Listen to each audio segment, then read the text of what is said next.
It's almost jarring to think about, isn't it? Imagine someone at the absolute peak of success, fame, wealth, recognized everywhere, and then suddenly being hit by this existential crisis so deep it makes them question absolutely everything. That wasn't just theory for Leo Tolstoy, it was real. And today, we're really going to dive into how this giant of literature wrestled with those huge doubts and, well, what he finally figured out about the meaning of life. Yeah, and we'll be digging into insights from Leo Tolstoy, the philosopher who solved life's biggest mystery. We're trying to pull out the really key pieces from his, intensely personal journey. The goal isn't just to lay out his conclusions, but maybe see how his whole experience might shift how you look at your own life. What's so fascinating is how his search, which started from such a dark place, led him to answers that, honestly, still feel relevant today. Okay, let's sort of set the stage. Tolstoy, born into this Russian aristocratic family, 1828, privilege, best education possible, but his youth. He later said it was full of excess, stuff he really regretted. Fast forward, middle age, he's a global superstar, War and Peace, Anna Karenina, genius, rich, famous, looked like he had it all. Absolutely. But behind all that, this growing emptiness was taking hold. He had this really profound realization that everything worldly, no matter how big, just doesn't last. The thought that everything he built would just disappear. Yeah. His fame, his money, it deeply, deeply terrified him. He even said life became unbearable once you really get that it's finite. Wow. And these weren't just like passing thoughts. He was tormented by these huge questions. What's the point? If nothing lasts forever, why try so hard? Why fight, suffer, work, love, if death just ends it all? You can almost feel that weight, can't you? It overwhelmed him. He couldn't push them away anymore. And that despair, it got even worse because his usual tools, logic and reason, they just failed him completely. Science, philosophy, art, none of them gave him what he needed. Reason basically told him, life's temporary, nothing matters in the grand scheme. He called it a black hole, sucking out all the joy, all the purpose. It's pretty chilling reading his diaries from then. He actually hid ropes, guns, afraid of what he might do impulsively. That level of despair is, it's hard to grasp. But something stopped him from taking that final step. Instead, he chose to go deeper. And what's interesting is he didn't just lock himself away with books. He started looking outwards, observing the ordinary people around him, peasants, workers, people living tough lives, no fancy education. Yeah. But they seemed to have this inner peace and acceptance he really envied. What did they have that he didn't? Exactly. And the answer, as he started to see it, seemed to be connected to their simple, just unwavering faith. This sparked a whole new direction for him. Could religion hold the answers? Maybe answers beyond just logic? A huge turning point. A huge turning point, yeah. Though not instant. He was more super rational, very skeptical. So he started studying world religions, gospels, Hindu texts, Eastern philosophy, almost like an academic. And he began seeing these common threads, pointing towards something bigger than the individual self, a meaning beyond just the material world. That internal battle, reason versus faith, nihilism versus hope, it got really intense. Yeah. And it led him to this radical decision. Okay, I'm abandoning my old way of thinking. I'm going all in on finding this new meaning, not just studying it, living it. So, realizing his life felt empty, he didn't just wallow. He launched this massive search. He went down 3 main paths, right? Trying to find the key. First up was science. He thought, okay, maybe logic, maybe biology, physics, astronomy holds the explanation. Yeah, but ironically, science just made him feel worse. It explained how things worked, the mechanics, but nothing about why. Biology explained evolution, great, but not the purpose of a human life. Astronomy showed this huge, cold universe, made humans seem tiny, insignificant. So he concluded, yeah, science is powerful for nature, but for the soul's deep questions, useless. He famously said something like, scientists can tell me how a tree grows, but not why it exists. Or why I exist. It really highlights the limits, doesn't it? So science was a dead end for that question. Next, he dove into philosophy. Read everyone. Socrates, Plato, Aristotle, Kant, Schopenhauer, Nietzsche. The whole lineup. Right. Found brilliant ideas, deep thoughts, but still no single solid answer. Some said purpose, others said no purpose, just more confusion. Exactly. And he realized philosophy, while interesting, often got lost in abstraction. It wasn't giving him a practical solution for his own suffering. He needed something real, something lived. Something he could actually do. Precisely. Which led him finally to path number 3, religion. Even though he was raised Orthodox Christian, he hadn't really engaged with it seriously before the crisis hit. Right. He started with the Gospels, and he was really struck by the focus on love, compassion, letting go of material stuff. He thought, okay, maybe maybe this is it, a possible answer. But typical Tolstoy, he didn't just stop with Christianity. He went broad. Hinduism, Buddhism, Islam, Taoism. And across the board, he kept finding this recurring idea. Transcend the ego, live in harmony with something bigger. Buddhism and Indian philosophy really grabbed him, especially the idea that suffering comes from attachment and peace comes from letting go of desire. It was a huge shift in perspective for him. He started thinking, maybe the problem isn't a lack of answers out there. Maybe it's how I've been looking, seeking meaning just in success, in logic. Maybe that's the trap. Maybe the real answer is simpler, more spiritual. So he decided, okay, time for an experiment. On himself, he started actually applying these teachings, living more simply, giving up aristocratic perks, charity work, helping people directly. And the result? To his own surprise, it worked, almost immediately. For the first time in years, he felt this genuine peace settle in his heart. He realized happiness wasn't in the fame, the money, the big ideas. It was in connecting with people, living by these spiritual principles. That's incredible. But as you might expect, not everyone was thrilled. His family, his friends, they just didn't get it. They were still in that aristocratic world. Right. They thought he was crazy. Some did, yeah.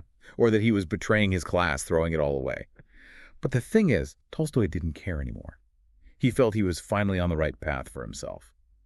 The search wasn't totally over, but the question had changed. It wasn't, what is the meaning anymore? It was, how do I live this meaning? So after all that searching, science, philosophy, world religions, the big breakthrough didn't come from a book. No. It came from watching ordinary people, the peasants again.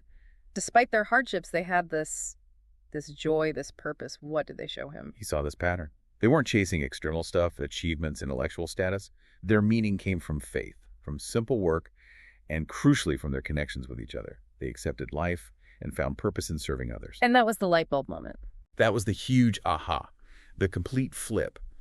True meaning isn't in personal success, fame, knowledge.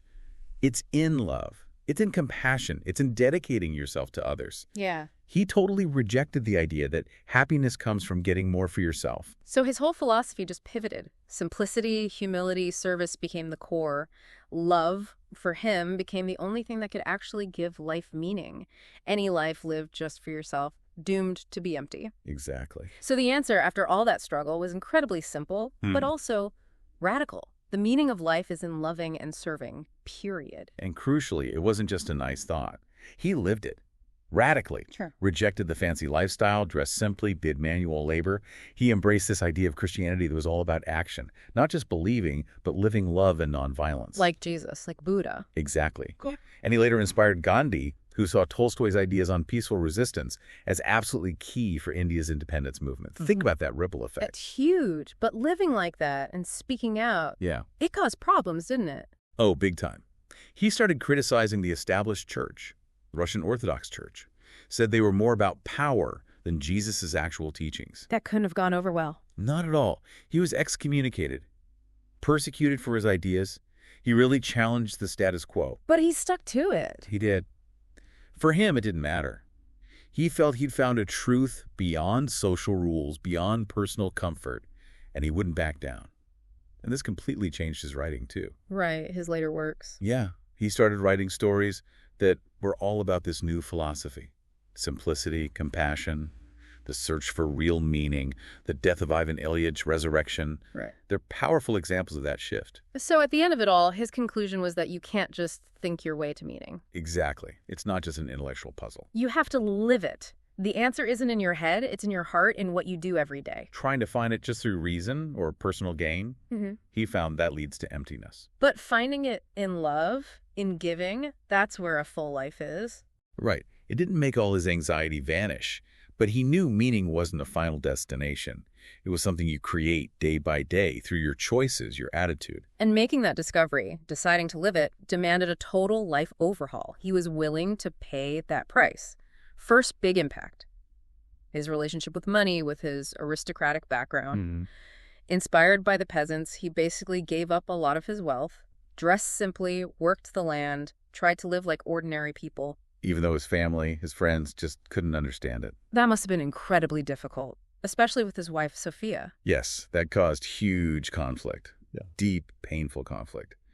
She just couldn't agree with giving away their fortune, especially with, a large family to support. Understandable from her perspective, too. Absolutely. And that tension, that fundamental disagreement just got worse and worse as they got older, caused immense suffering for both of them. And his writing changed dramatically, too. Completely. He shifted from these grand novels about nobles and war to stories really focused on spiritual, moral, social issues. The Death of Ivan Ilyich is all about a man realizing on his deathbed his whole life was empty because it was just about status. And Resurrection really goes after societal hypocrisy, pushing for compassion, inner truth. That's the one that got him excommunicated. He didn't just write fiction either, right? He wrote philosophical essays. Oh, yes. Works like Confessions, The Kingdom of God is Within You.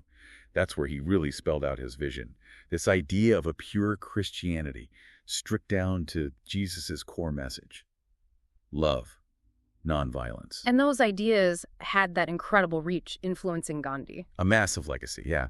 His impact went far beyond Russia. He also became this really strong voice against violence, against war, defending pacifism. Which, again, put him directly at odds with the Russian government. So censorship, police surveillance. All of it.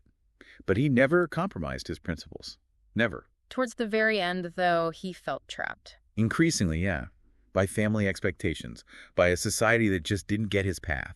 So in 1910, he's 82 years old. He makes this final dramatic gesture. He leaves home. Just walked away. Essentially, yeah. Seeking peace. A final kind of solitude. He ended up passing away shortly after at a small, humble train station. Wow.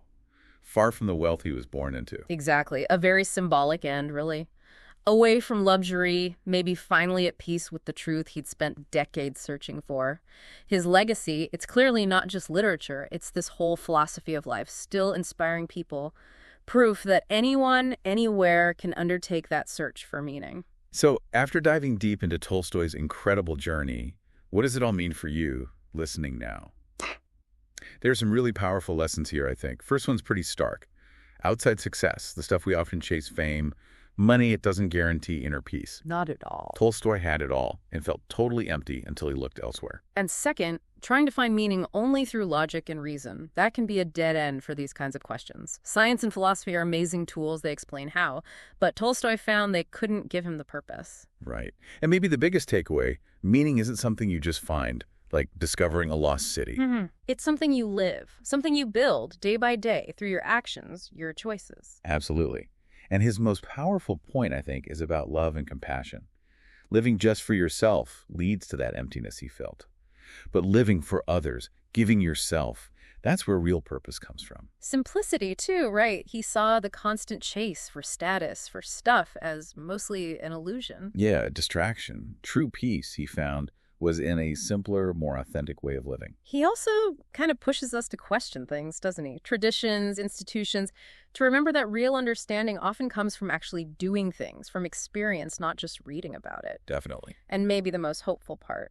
His story shows it's truly never too late to change, to find a new direction, a purpose that feels right for you. Ultimately, yeah, Tolstoy's journey is this powerful reminder that searching for meaning is, well, it's a process. It's ongoing growth, sometimes involving huge shifts. He found his truth by letting go of his ego, embracing simplicity, service, authenticity. What he found wasn't just for him. It's a philosophy that can still guide us, still make us think. So it leaves you wondering, doesn't it? How have you been searching for meaning in your own life?